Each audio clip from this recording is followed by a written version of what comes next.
কই কারো তো দেই না। ও এই লুচ্চা বেড়া এনে কি করে? আই লুচ্চা বেড়া আই এনে কি করস?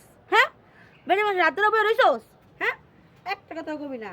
তোর চরিত্র যে খারাপ ছিল এটা আমি আগেও জানতাম, কিন্তু আমি সবাই কই কেউ বিশ্বাস করে না।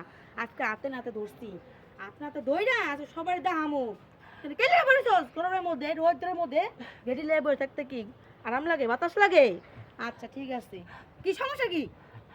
হ্যাঁ কোনো কে লেগা? হ্যাঁ কে কে দেহি? হ্যাঁ ও নানি। এই সেই এই কথাটাই তোমার আমি বলতে চাইছিলাম, বুঝছো? তুমি তো আমার কথা বলবা না। নানি আছে ওই যে সিঁড়িতে বসতে তাই হাতের মধ্যে মশলা খাইছে, এছাড়া মুখ দিয়ে হাতটা একটু মালিশ করতে আসলাম, বুঝছো? তোমার প্রতি মানে আমার প্রতি তোমার এই মালিশটা কি ঘরে করা যায় নাই? এই বাগানে গেলে মালিশ করতে হইব। হ্যাঁ